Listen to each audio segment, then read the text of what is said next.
Congratulations on choosing your new WonderMill. Now you can produce your own fresh flour at home for maximum nutrition and goodness.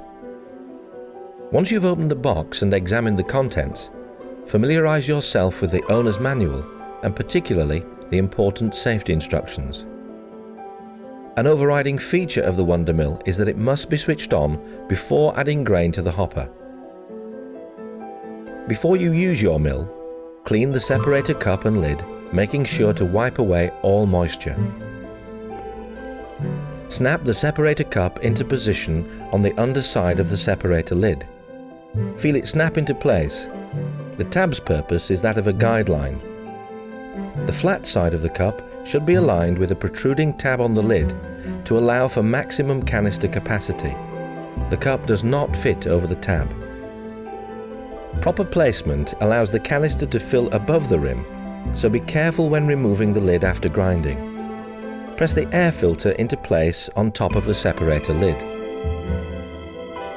Snap the separator lid onto the flour canister and rotate the curved flour tube from the storage position to the operating position by turning it outward 180 degrees.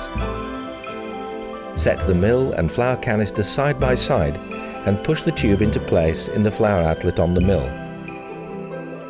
For the best results on the majority of milling procedures, you'll find that the bread setting, that's between 1 o'clock and 3 o'clock, will give you the perfect flour and allow your mill to function at its best. In the rare case that you need a superfine flour, for example in pastry, you'll find good results by setting your texture knob in the 11 o'clock or 12 o'clock position. Make sure that when you're done milling a fine flour that you always return the texture knob to the position between 1 and 3 o'clock. This will ensure the optimum function of your mill. For large grains and beans, always make sure that your texture knob is set to the coarse setting in the 3 o'clock position. Now make sure the power cord is plugged in and turn the mill on. The first time you use your WonderMill, mill at least 2 cups of wheat or other hard grain, then discard the flour. This will eliminate any contaminants the mill may have obtained in the manufacturing process. Make sure the grain you use is clean.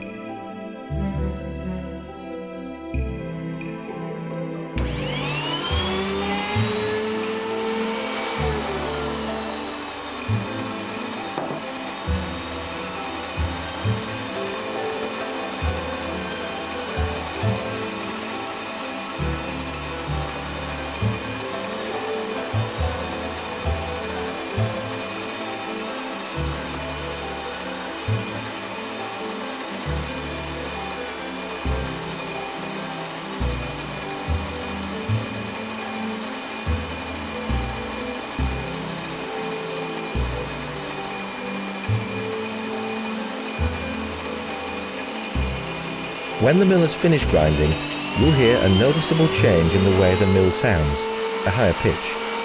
After the hopper is empty, allow the mill to run for approximately 5 seconds. This creates a self-cleaning action in the grinding chamber.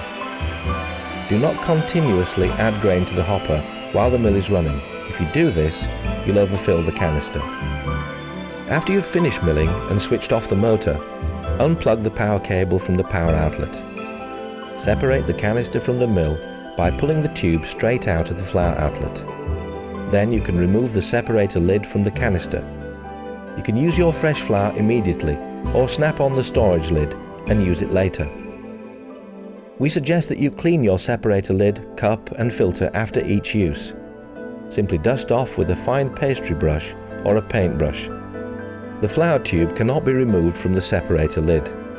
Rotate it back into the storage position. The hopper and the body of the mill can be wiped clean with a damp cloth. Never immerse the mill in water and don't let water run into the grinding chamber from the hopper.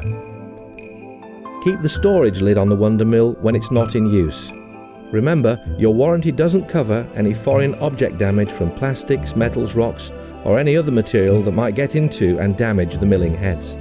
Proper care of your mill will help to ensure a reliable milling experience for years to come. The WonderMill will provide your family with fresh flour from most dry grains, and there's a list of what you can mill in the handbook. Never mill grains that have a high oil or moisture content. And again, there's a list of what you should not mill in the handbook. Do not attempt to mill wet or damp grains. Bakers and nutritionists agree that flours from freshly milled grains are far more nourishing and have a better flavour than flours which are a few days or even weeks old, but you can find that out for yourself. Try milling several varieties like whole wheat, rye, buckwheat, rice, millet, soybeans or barley. We think you'll be delighted with the results, and we hope you'll enjoy your WonderMill for years to come.